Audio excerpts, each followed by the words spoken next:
Hello and welcome to episode 7 of my Going Rogue series. This time I'm going to be playing Binding of Isaac.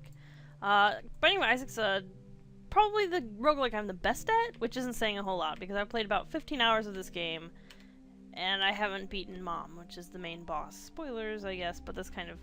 You kind of get the idea from the intro dialogue thing. So I'm just going to be playing Isaac today, just the kind of main default character. Yeah, so you shoot your tears, you run around, and you pick up items. It's a pretty basic roguelike. PhD, basically, that lets me, I think it lets me know what pills do when I pick them up. If you don't have that skill, or that item rather, you just kind of pick up pills and it has a question mark and you kind of have to gamble on what they do. Sometimes they'll heal you, sometimes they like just make you fart and it's dumb. But yeah. So this game is very different kind of aesthetic. It's all... I think someone described Binding of Isaac as blood and poop, which is... that's pretty accurate, actually. Binding of Isaac is the blood and poop roguelike. It's not so bad. I mean, yeah, there's some really gross, like, weird stuff, but it's not so bad. Okay, so first I'm going to point out there's this rock here right in front of me with this X, and it's kind of bluish tinted. If I put a bomb by it... it'll blow up and I'll get this little blue heart. So a blue heart is different from red hearts because this is a mini boss. Fun. Okay. So this is Gluttony. He does that. He opens up his stomach and kinda fires his lasers at me. So yeah, basically this is a pretty easy mini boss. It's mostly about dodging. A lot of the bosses really are about knowing and being able to read their attacks and knowing when to dodge and when to get up close and shoot them. Although sometimes you can get really cool items that just kind of make it so you don't need to worry about that. Alright, so he dropped some red hearts that I can't use because I have full health. And we'll continue on. Now some people prefer for Binding of Isaac to just kind of go, like, as soon as they find the boss room, they just go to it and they continue on. But I like to go through all the rooms on a given level before I continue on. Now, the farthest I've gotten in Binding of Isaac is, I think the one after the caves. I think it's called the Womb. I think that's where you have to fight Mom. That was the farthest I got. I got like 2 or 3 rooms in before I died. Every level is harder than the previous one, like most roguelikes. So this is Basement 1, and it's pretty simple stuff. Not a whole lot going on. Sometimes I'll spawn in to Basement 1 and there'll be like 3 or 4 rooms that don't even have any enemies in them. And then I think that the game is taking pity on me because I have played the game for like 15 hours and I have not beaten the main boss. So... I think that's kind of the beauty of roguelikes though, is that you can play for hours and hours and hours and still not have accomplished the main goal and still have to keep playing. Alright, so in front of me is the boss room.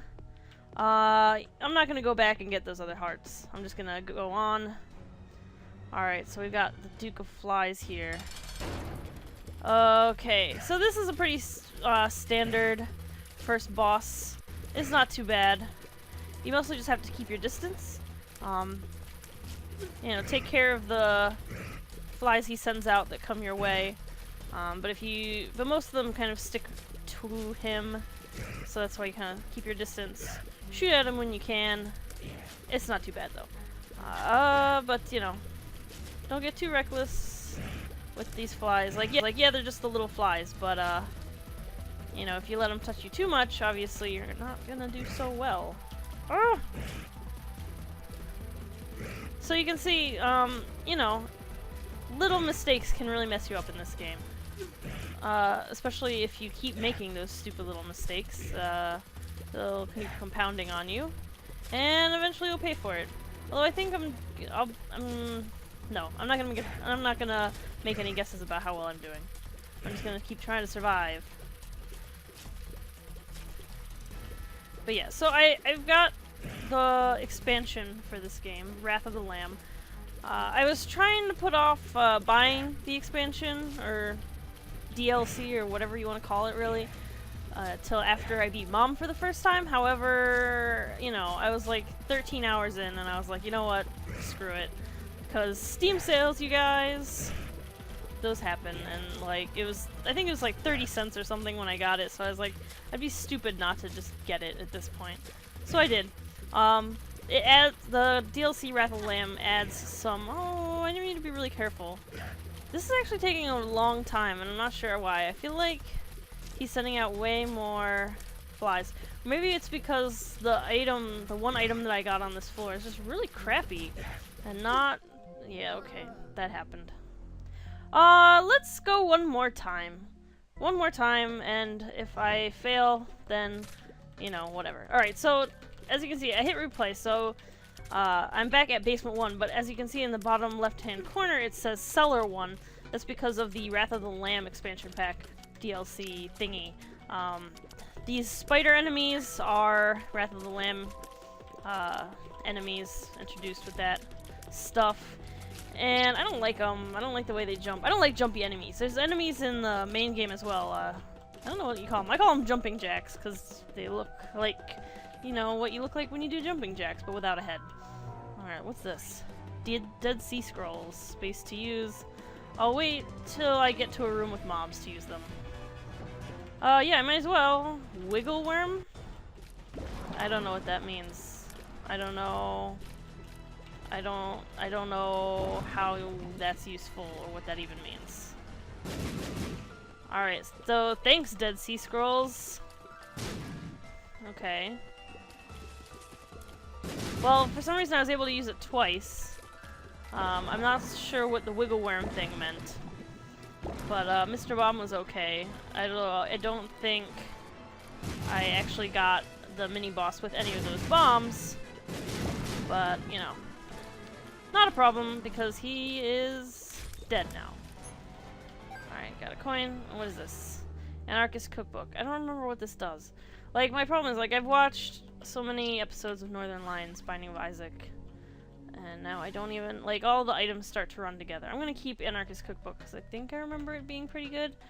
If it turns out to be not that good, I can always come back before I go to the boss.